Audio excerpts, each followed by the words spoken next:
Welcome to Global Connections with Robert Siegel, Navigating the New Normal, presented by the American Friends of Rabin Medical Center. Our monthly Leaders Forum addresses vital issues facing society and the economy, real estate and technology, medicine and science. My name is Dr. Joshua Plout. I'm the Executive Director of American Friends of Rabin Medical Center, AFRMC, a 501c3 National American charitable organization based in New York City. We at AFRMC represent Israel's premier hospital, Rabin Medical Center in Petach Tikva in Greater Tel Aviv, the leading institution named in honor of Prime Minister Yitzhak Rabin. The hospital is a model of coexistence. It serves 1 million patients annually from all ethnic and religious backgrounds with the same compassionate care. And now, during this time of war, the hospital is a front line of Israel's defenses, treats the many wounded Israeli soldiers and civilian casualties. We remain in awe of the doctors and nurses at Israel's Rabin Medical Center in the ER, ICU, and orthopedic departments as they respond to the October 7th atrocities. Medical staffing and vital equipment are dangerously low, and the hospital is working overtime to treat wartime patients. This is a national emergency for the hospital in Israel. So please donate and support our emergency rehabilitation campaign for wounded Israeli soldiers and civilians via our website at afrmc.org. Thank you very much. Our host and moderator for Global Connections is Robert Siegel, former host of All Things Considered on National Public Radio for 31 years. Over the course of an hour each month, Global Connections features guests who Robert Siegel interviews as they explore important issues in our world. And now, on to today's program. Today's Global Connections topic is October 7th, Survivor Stories and Trauma. Thank you to our very special guest, Yaron, journalist at Haaretz newspaper and author of the new book 10/7, 100 Human Stories. Namdar, author of the book The Ruined House, and Dr. Michael Bahar, director of the Physical Medicine and Rehabilitation Department at Israel's Rabin Medical Center. And now, Global Connections with Robert Siegel. Thank you, Josh. We frame today's panel with the themes of survival and trauma, two words that answer the same question. How has the experience of October 7th affected Israel and Israelis? Not just in terms of national politics or of Israel's relations with other countries, and not just in terms of the real dislocations that were brought about that day and in the broader war that followed. How does the experience of October 7th, 2023 operate on the level where we experience our own lives and our ties to others, family, friends, and strangers who are suddenly fellow passengers on the same trek? Our first guest is Yaron. She's a journalist for the Israeli newspaper Haaretz and the author of the book 10/7, 100 Human Stories. 10/7 was recently named Jewish Book of the Year by the Jewish Book Council. It's a minutely well-reported series of linked stories from October 7th. Yaron divides her time between Tel Aviv and New York City, and she's found some time for us during a time of a book tour to speak with us from New York. Welcome, Lee, to the program, and it's good to talk with you. Thank you, Robert. It's an honor to speak with you. It's been one of the side benefits for me of doing this that I got to read your book, which is terrific. Your beats have included being a welfare correspondent, covering the environment. When you spend time on this side of the ocean, you write a lot about Jews in New York. So how did the 10/7 book come about? I started writing immediately after the massacre, 2 weeks after, in a time when I was overwhelmed with grief and anger, and mostly with the feeling that I want to do something for these victims. I wanted to correct the injustice, but there's not much you can do. The only thing I could do was try to correct the record and tell their stories. In a way, I wanted to revive them, to make them live again, at least on paper. All the time that I was writing about welfare and the environment, I was always focused in stories of people on the margins of the Israeli society. If it's the elderly, Holocaust survivors, people living in poverty, the LGBTQ community, and covering these stories, time and again, I've seen how people in power who had no idea how these people actually lived were retelling and mistelling their stories. And I came to understand then that if I want to reflect to my readers the real political story, I have to do it from the bottom up. That the real story always lies with the real people, not with the politicians, not with the generals. Mhm. And if you think about what happened since 10/7, we've been flooded with all of this information and misinformation and disinformation about Israel and this war that came to us mostly from the top down, from these people in power. So this book was my reaction and my attempt to reclaim the story of 10/7, to take it from these politicians and people in power and return it to the everyday people who suffered from it. So I wrote about 100 people, mothers and fathers and children, and I didn't want to define them solely as victims, but I wanted to know who they were and to write about their lives and their amazing communities and the histories of their families. So for months, I conducted hundreds of interviews with these bereaved families and with friends and first responders. And I asked them about these people's lives. So in the book, I'm weaving together the personal stories and histories with the larger political and historical picture. And I really want to honor and remember these people for who they were on the one hand, and on the other hand, just allow my readers to really understand the Israeli-Palestinian conflict from the hearts and from the homes of these everyday people, not through politicians that speak from above. You had me from the first set of characters we meet. That group includes the Suiza sisters, age 6 and 2. I want you to just tell us briefly what these little girls experienced that day.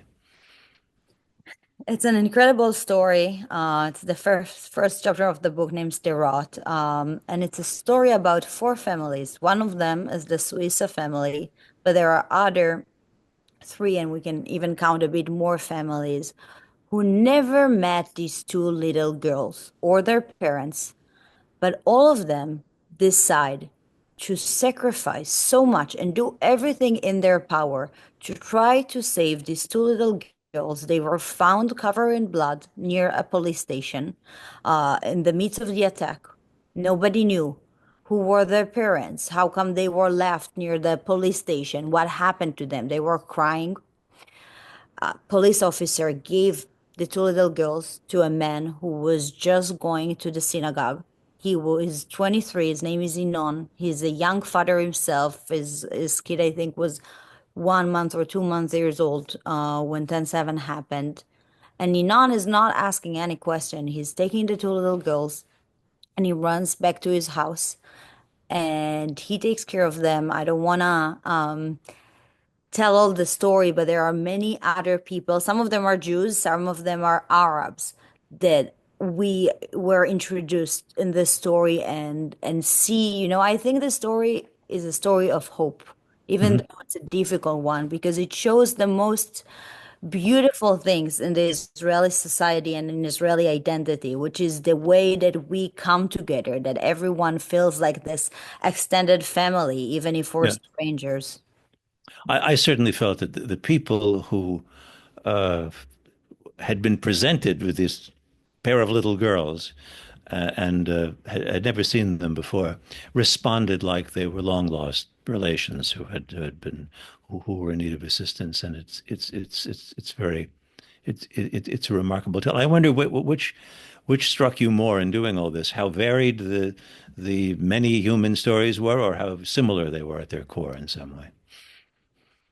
It's a great question. I mean, I really wanted to capture the diversity of the Israeli society. I think too many people now, especially in international media, are looking at Israelis as this white one thing, as white colonizers, like not knowing our history well enough. And Israel is such a diverse country. So, beginning the writing process, I chose different stories, untold stories, for example, of Ukrainian refugees who fled to Israel from the Putin aggression, only to find themselves fleeing 1 year later from Hamas, and of the Bedouin population. People forget that 22% of Israel are Palestinian Israelis, Arab Israelis. They too fell victim to Hamas.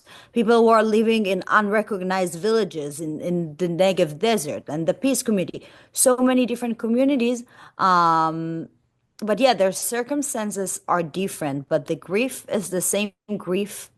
And the way they try to help each other is, I saw it in many of these stories. But I think the stronger the community was, the process we're speaking today about resilience and trauma, I think that the healing I found was easier when they were from the kibbutzim, or they were from these communities who are really close.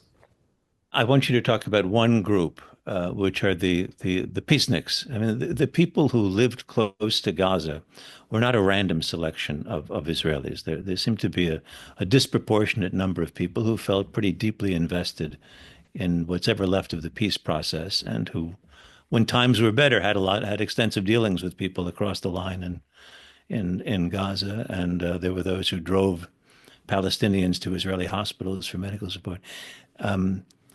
Their world must be completely turned upside down by what's happened since October 7th. Yeah, thank you, Robert, for speaking about it. So many people forget it, that so many ways Hamas murdered the Israeli peace community, or what was left out of the Israeli peace community after all of these years. I checked the voting road of these people in the kibbutzim along the border. 94% of them voted for left-wing and central parties who supported a two-state solution and a Palestinian statehood. Like you say, they chose to live near the border because they believed in coexistence. Some of these people, for example, Kibbutz Be'eri. Kibbutz Be'eri is a socialist community. They were donating money to families in Gaza every month for over 20 years. They had friends there that they wanted to support. Some of the kibbutz members were driving the Palestinian kids to hospitals 2 days before they were murdered. So they were in the forefront of advocating for peace. And, speaking with these families, they're destroyed. They're saying, we lost our family members, we lost our friends, we lost our homes. And in so many ways, we lost everything we believed in, because we believed in peace. There are different, so many of them, and we see the numbers. I mean, Israelis since 10/7, in general, they turned to the right wing. If a decade ago, 60% of the Israelis said in polls they believe in a two-state solution, they believe in a Palestinian statehood, a month before the massacre, it was something like 50% of Israelis, and now we see it's about 25 to 35% of the Israelis who are saying we still believe in this idea of peace. People are in trauma and grief. I read your book. I was very impressed, and to me, it places you latest in a noble line that for me began with Amos Elon back in for us in around 1970, a Haaretz writer who set out to tell American readers, certainly, Israel isn't the same country that Leon Uris wrote Exodus about. It's a much more complicated place than that, and it seems to me that you win the Amos Elon title for the 2020s. Thank you, and we'll be back later for the discussion period. Thank you so much. That's Yaron. Our next panelist is a prominent Israeli novelist, Rudy Namdar.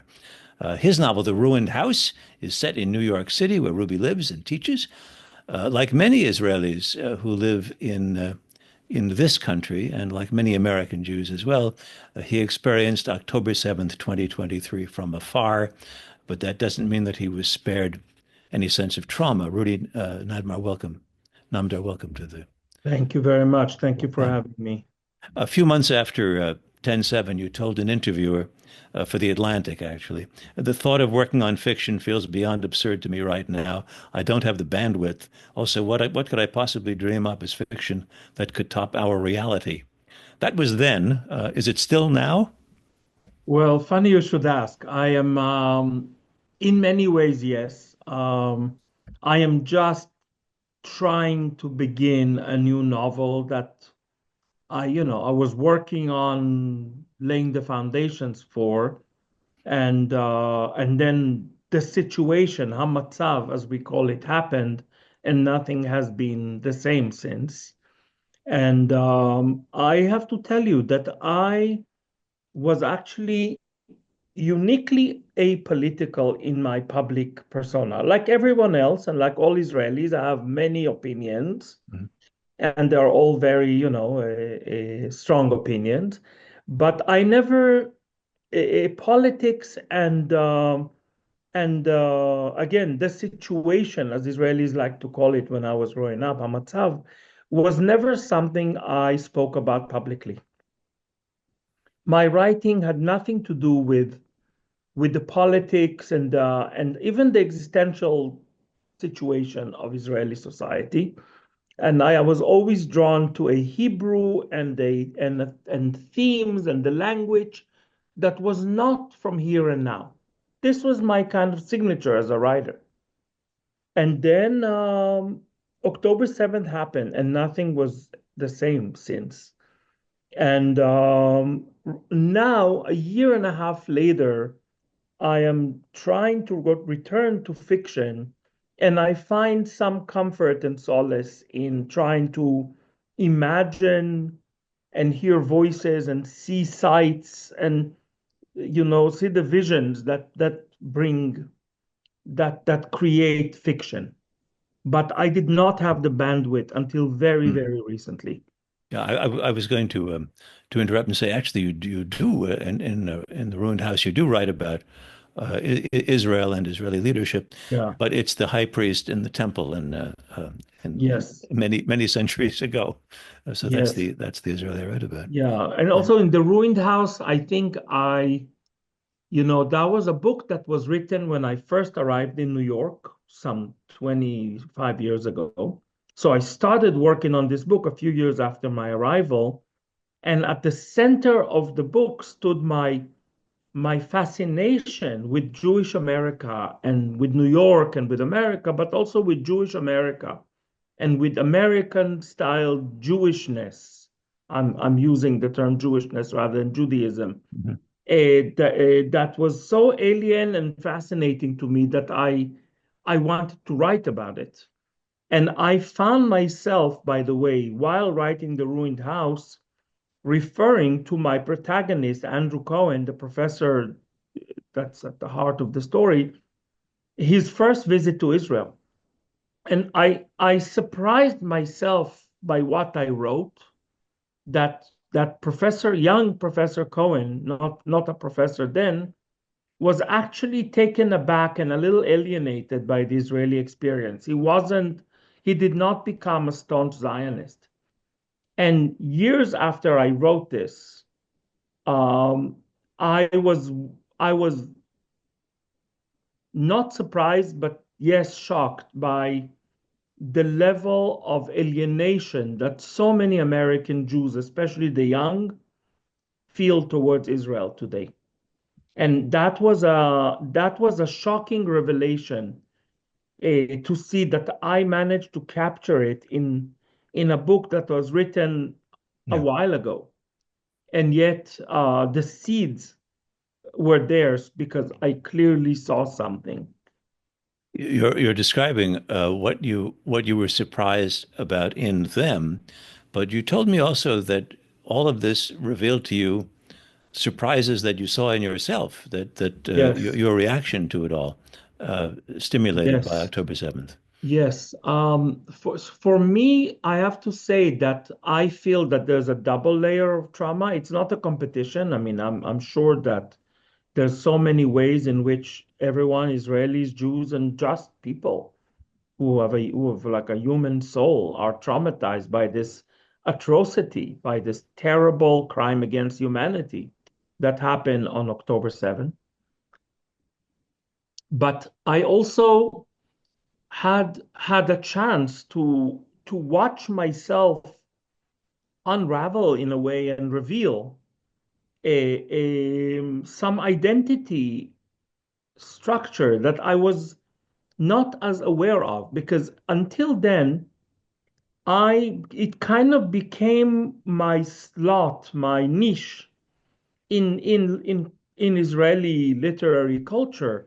I was writing about the diaspora, mostly America, and I was telling its story in a way, because it is not a story that is told so much in Israel, and it is not a world that we Israelis know. And I say we Israelis, I've been living here for 25 years, mind you, Robert, and yet Mhm. here I am. On October 7th, exactly, on October 7th, I felt such a visceral, deep, visceral shock, as if this happened not an ocean and a half away from me, because I was here in New York City at the banks of the Hudson River, not on the border of Gaza when this happened. But the level of trauma that I felt is forming inside me was as if it happened next block to me. And this was a very interesting feeling. I mean, at the time I didn't find it interesting. I just was reeling. I was just all shook up. Now, in hindsight, I just realized how different this might be had this happened here in America. Let's say that somewhere in Colorado there was a terrible thing.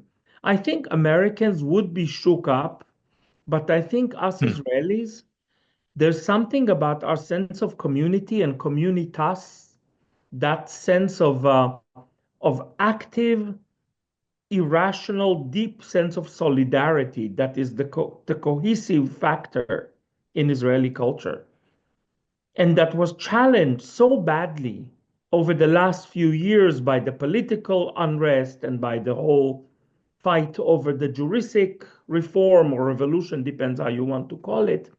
It was amazing to see how deep my solidarity was, Mhm. how I felt that it could have been me, it could have been my daughters, it was actually me and my daughters, Mhm. how it infiltrated my dreams, how every fiber in my body was altered by this trauma. So it wasn't like it happened to someone else or it happened elsewhere. It was as if it's happening here now. And Yes, you just I just want to complete, this was an interesting thing to experience, to realize how Israeli I am, actually, after 25 years of living here. I also realized that I'm more of a Zionist than I ever imagined I am. That I do actually, especially because of the great offense, the great attack on Israel and Zionism that followed immediately after on October 8th, before Israel has even launched the first act of retaliation or correction in Gaza, that huge surge of hatred and bias that we experience and are still experiencing actually made me much more of a Zionist than I ever imagined I was. Ruby, there's much more I want to ask you, and we'll do that after we hear from our next panelist. But please stick around for our discussion in a few moments. And Thank you thank you very for much. joining us today. Thank you. Thank you for having me. We've been hearing about how Israelis are coping with the experience of October 7th and the war that followed it. And helping some Israelis do just that, cope, is our next guest's job. Last week, I had the opportunity to speak with a specialist in rehabilitation medicine at Rabin Medical Center, Dr. Michael Bahar is director of the Physical Medicine and Rehabilitation Unit at Rabin. And Dr. Bahar, thank you very much for joining us. Thank you for having me.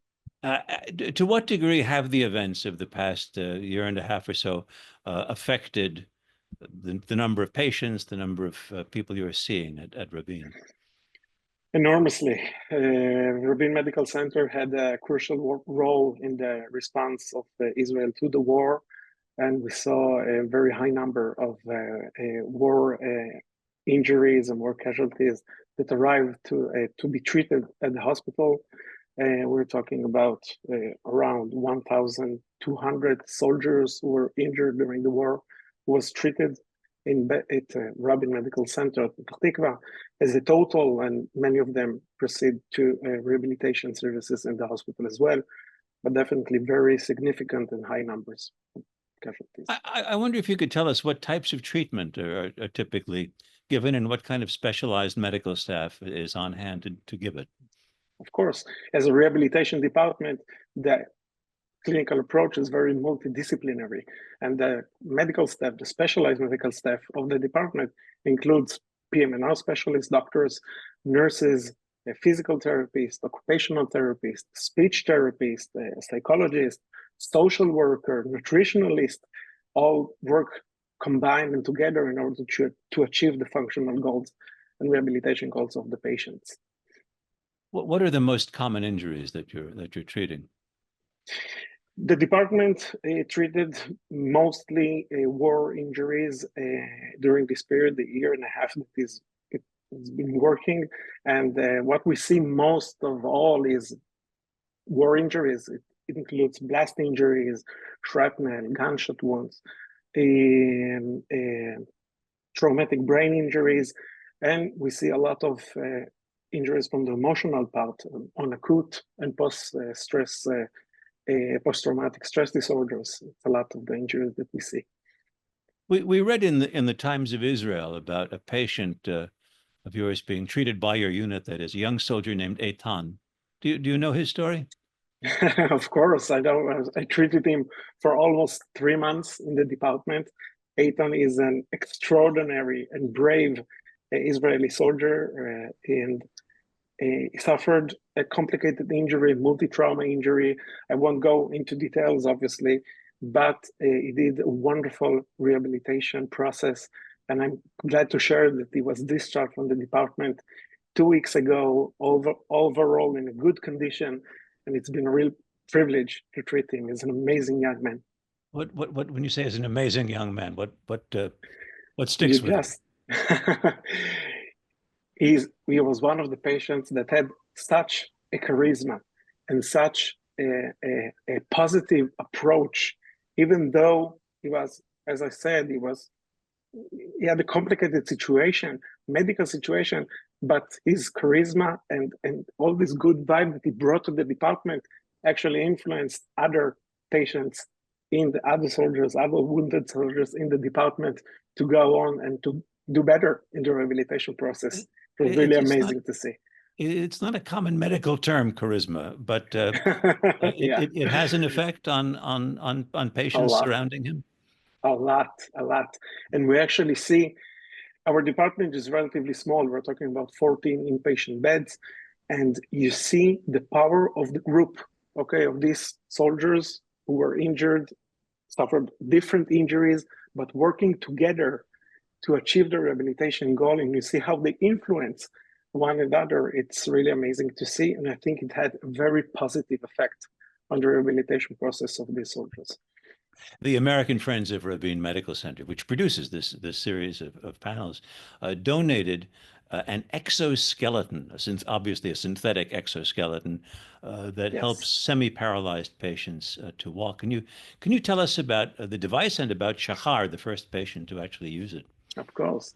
Shachar was the first patient in Israel ever to receive the Rewalk device. It's as you said, it's an exoskeleton motoric device that enabled Shachar, that had a spinal cord injury and was paraplegic without the ability to move the lower limbs.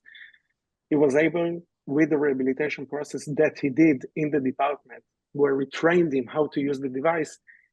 At the end, he was discharged about a week ago from the department after he achieved functional gait with the device, outside, ability to walk as any other person, and it was truly amazing to see.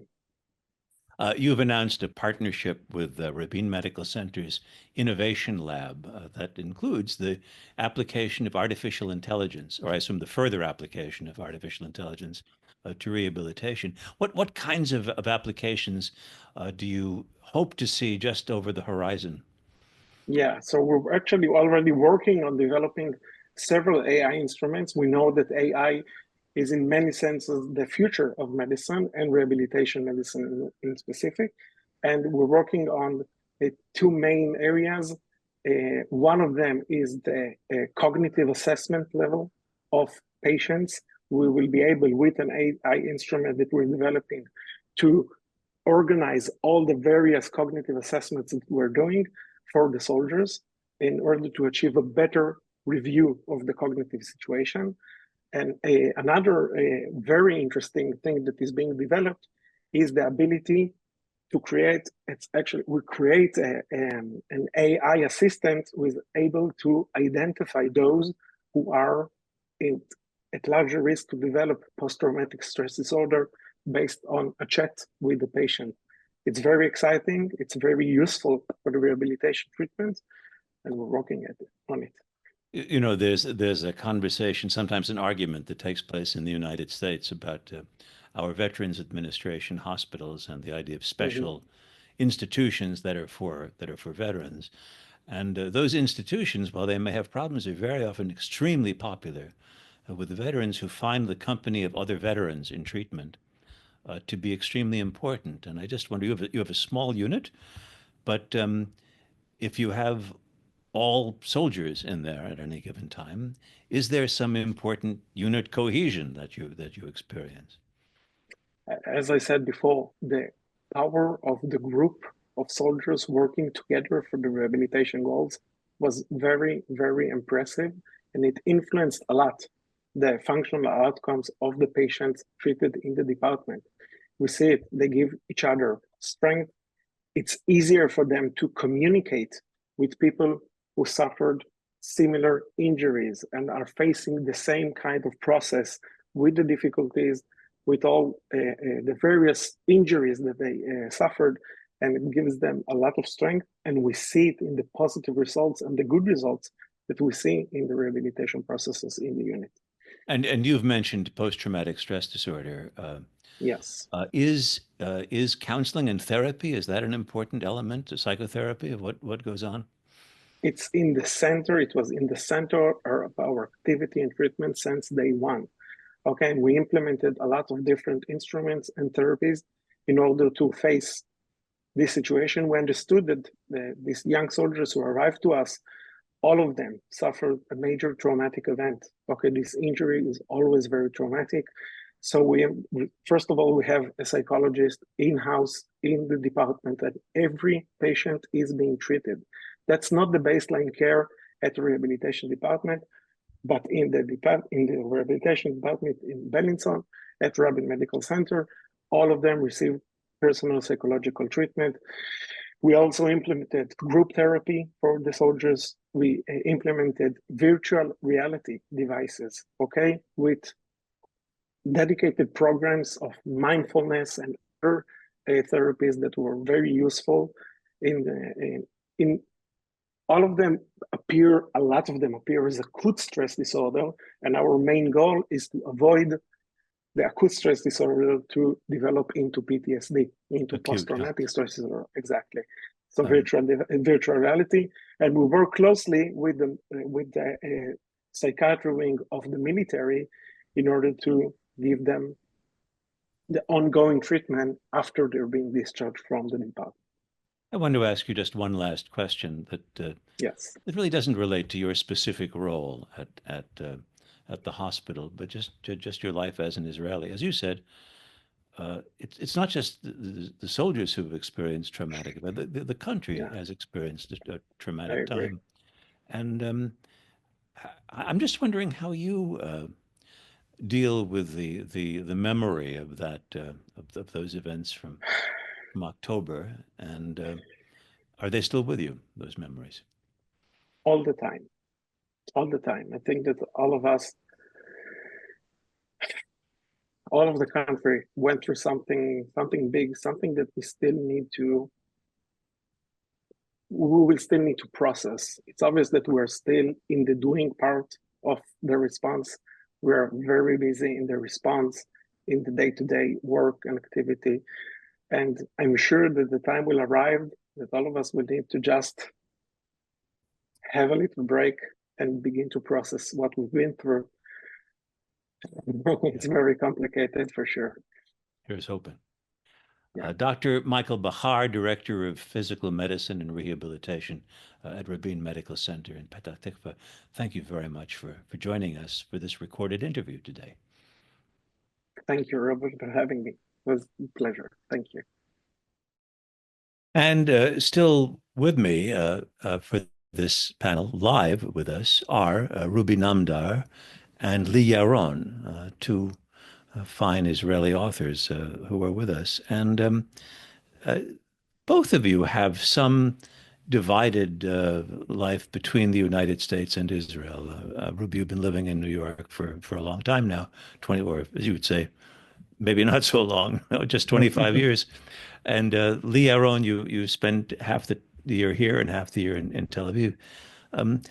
When you experience and when you're a part of a country that has experienced a terrible trauma, would you rather be, I mean, would it be easier to deal with, or maybe it's never easy to deal with, but would it be better to be there in the company of people who are all experiencing it?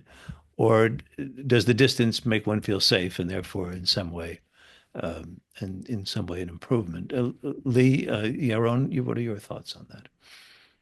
I mean, it's such a difficult question. I think we're all traumatized by just living in Israel. I was a child during the Intifada. So, when I was a kid, I lost friends from my class, understanding what is death and what is terrorist, killing children when I was very young. I'm also the grandchild of Holocaust survivors. So I feel like, this trauma and this faith of being Jewish, being Israeli with the good things, but the bad things it's something that is so rooted in me. So sometimes, yes, I'm here now with this mission to promote this book and bring it to as much readers as possible. I've met more than 60 Jewish communities since October.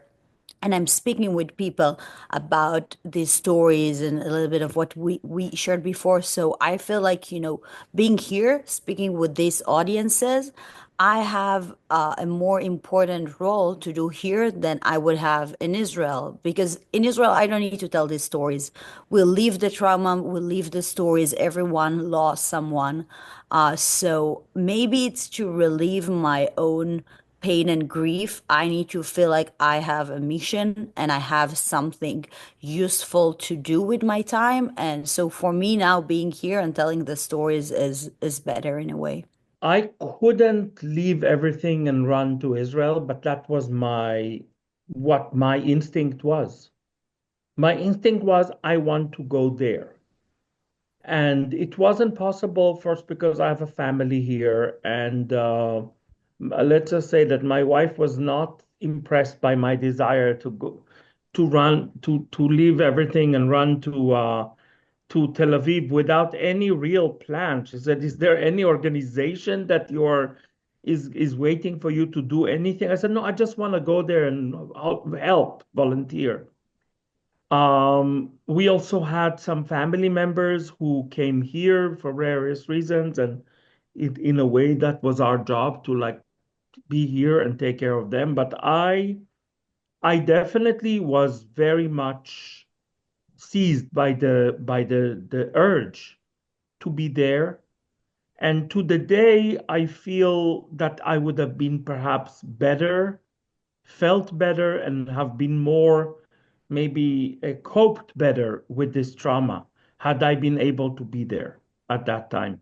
I feel that being away, and yes, exactly, you pointed out that sense of safety But that also, given what I told you before about that great sense of solidarity that Israelis have, that also causes a survivor's guilt. I wasn't raised to like save myself and be away while the collective is fighting for its life. I was raised to be part of a collective struggle to survive. So to not be there went against the very fiber of the way I was raised as an Israeli. It might be a generational thing, but for me, being here was actually very difficult, I must say.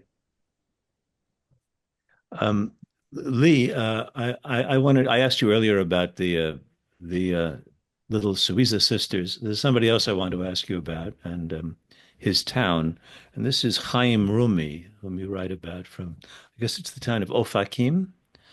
And you describe, well, you describe how he'd become religious and he'd taken charge of the funerals in the town before October 7th. And you write him what he said about how each family, each sect has its funeral customs, and he knew them all. And you tick them off of the Ethiopians who come in large numbers, but won't go near the body until the interment is finished, and the Tunisians who put the body in the opposite direction. I mean, this is not the Israel of a budding Middle Eastern Silicon Valley. It's a very different picture that we're getting. Yeah, I mean, my family, my aunt and uncle live in Ofakim. So the story of this small, poor town is very close to my heart. Um, to give our viewers an understanding that the people of Ofakim are suffering from rockets from Gaza since the early 2000s for over 20 years. But they're so poor, they can't afford to have shelters in their homes like we have in Tel Aviv. So every time there's a rocket alarm, and sometimes it happens every week, every day, the people of Ofakim, they run out to the streets where they can find safety in the public shelter. And that morning of 10/7, these civilians ran out to the public shelter where 20 Hamas terrorists were waiting for them, ended up murdering 49 residents of Ofakim. So, connecting to what Ruby just said, this fear and this guilt and this feeling of my family is living there under rockets, under threat of terrorists was a lot. And when I was thinking and my family luckily survived because they stayed home that day, but they lost many, many people they loved. And when I was thinking how to write the story of Akim, I just heard about this man, about Chaim Rumi. He's the manager of the local cemetery. And, people were making jokes about him being such a good manager that they would say, he's running the city of dead of Ofakim, and it's a more beautiful and organized city from, the regular Ofakim, which is dirty and full with, people screaming and a lot of life. And Chaim was at the shul. He's now a religious man, and he was praying, and he just couldn't believe when the son of the Gabbai came and said, "Guys, you need to open your phones. You need to leave the shul. Something is happening." They wouldn't believe him, and just thinking about this day through the eyes of religious Israelis, people who were, observing the Shabbat and they didn't even know and understand. And Chaim refused to open his phone. He completed the prayer, they made it shorter, and he went home and he went to sleep like he does every Shabbat.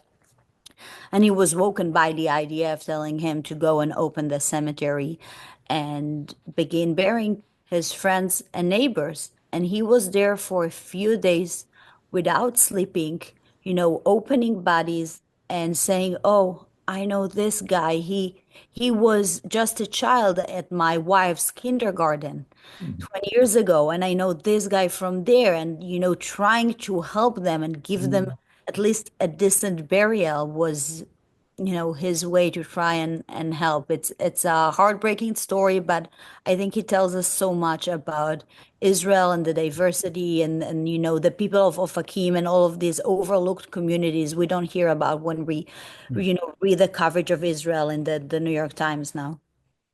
Yeah. Ruby, Lee just did something that we talked about. Which is she made a joke in the context of this discussion. You would say something very Jewish, and indeed there are some people to cope find relief in gallows humor, and this is no Yeah. different. Yeah, it's very Israeli too. I mean, we all grew up with horrible humor. We grew up telling Holocaust jokes, war jokes, jokes about people who lost limbs in the army, in war and in the army.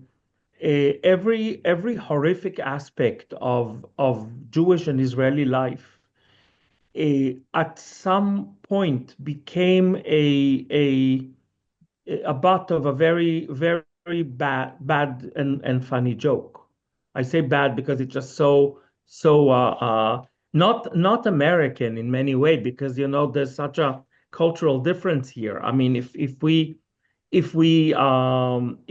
told some of the things, that the jokes and the remarks that we exchange sometimes to in polite society here in New York, we would be sent to a mental observation. But I even recently read about a dark comedy night, and I wonder if Lee would. I think you know it. That relatives and friends of people who were either kidnapped, murdered, or are in Gaza serving now got together for a night of terrible October 7 humor, where they told really, really funny and terrible jokes. And I heard interviews with them where they said, yes, this is our way of pushing back. This is our way of feeling agency, of not allowing the tragedy to own us. This is our way to own the tragedy. And I think that, Lee said early in the conversation, Lee said a simple but very important, very deep truth about Israel, that trauma is an inseparable part of our identity as a people. And therefore, so many things that are Israeli are basically coping mechanisms with trauma. And our humor is one of the most kind of transparent mechanisms. Lee, were you familiar with the night of darkest humor?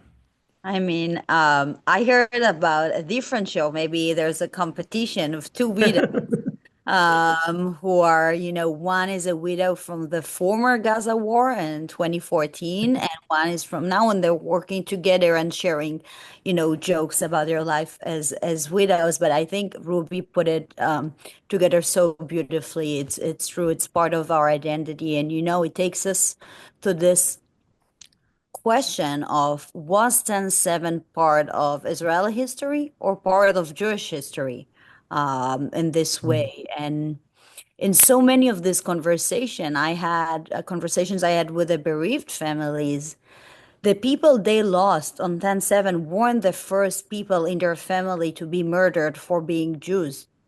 So many of them fled persecution in the former Soviet Union, in Arab countries, survivors of the Holocaust, people who came to Israel to establish kibbutzim, to build these communities with the dream of safety and Israel as the end of Jewish victimhood in this way. So when the fence was broken for so many people, it wasn't a physical barrier, but it was a dream of generations that was shattered. And I think that is something that is important to understand about the way Israelis feel 10/7 or experience 10/7. What you've just said reminds me of something in the afterword to your book that your husband, Joshua Cohen, contributed. He uses the word homologizing, which he says is seeing in new events commonalities of structure or value or purpose of old events. To me, I was unfamiliar with the idea, but it reminds me a bit of the strange notion of Tisha B'Av, which is it commemorates the anniversary of two temples being destroyed, both on the same day, over a half a millennium difference. And what Joshua Cohn writes is that there's this process of finding similar patterns in the present and the past turns the discipline of Jewish history into something religious, he writes, even mystical. And I just wonder if this is something that you heard from others. Lee, you were just talking about it. Is there a dimension to, oh, this is happening to us because we're Jews? Here it is again. This time it's Sinwar. It used to be Hitler. It used to be Khmelnytsky. It used to be Haman. It used to be Pharaoh. This defines us. Do you find that reaction among Israelis, or are they more rooted in what's specific and unique to their own situation today? Oh, absolutely. I mean, for so many, it's like the reopening of this old trauma and these old memories. When Joshua is writing and afterward he's speaking about how Jewish time is repetitive, how through our holy days, through the cycle of the Torah reading, we're not actually living what's happening now. We are reliving it. It's reoccurring all the time. And I think there's a lot to it. And we kind of can separate the people who see 10/7 as part of Israeli history, as part of modern history, and something that is happening in reaction to modern events, and the people who see what happened as part of Jewish history through their reaction and what they see for the future. If you think about 10/7 just as part of this new conflict or two, 75, 80 years conflict between Israelis and Palestinians, you can think about different ways to solve it. But if you think about it as part of Jewish history, it will never end. It always happens. There's always this Amalek, whether it's Hamas or, the Plishtim or other enemies to Am Israel, and we're just reliving this trauma. Amalek, the biblical enemy of the Hebrews, as they're trying to get to Canaan. Ruby, thoughts about this issue of the? Yeah, I wholeheartedly agree with everything Lee said. I definitely feel and see it and hear it, the echo of this sentiment. I think as a culture, we are a culture that's hyper historical because Judaism and the Jewish people, Jewishness, have this strange element of being outside of history and very much inside history at every given moment. We have a hyper historical consciousness, and trauma is the organizing mechanism. And I actually want to say, not having spoken to the organizers of October 7, and not my assumption, or maybe it's my projection, that the people who designed this atrocious attack, I cannot but imagine that they knew what they were doing.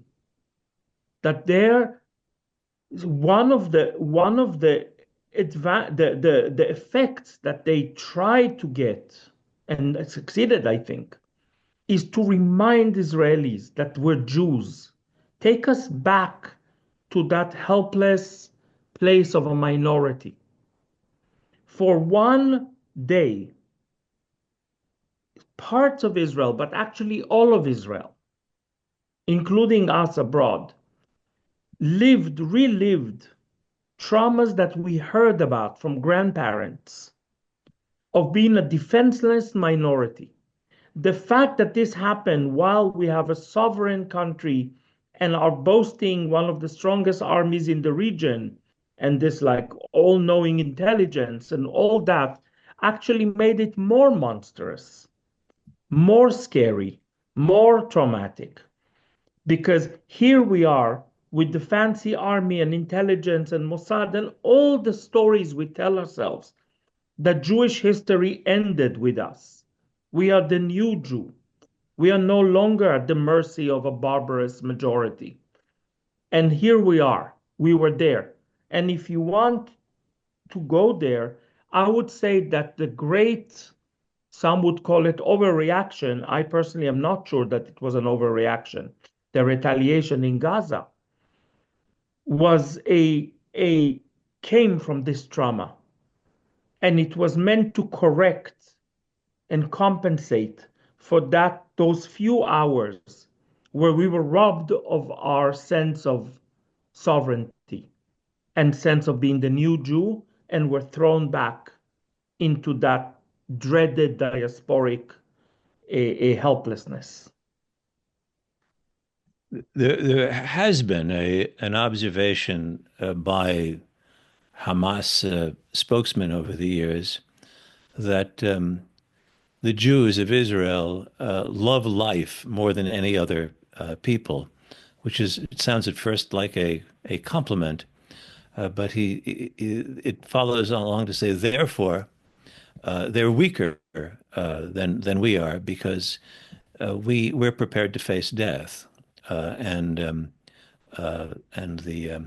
a love of life and material existence is contradictory to that. I always found it a strange statement, but it's a strange conflict. Yaron, any further thoughts on all of this?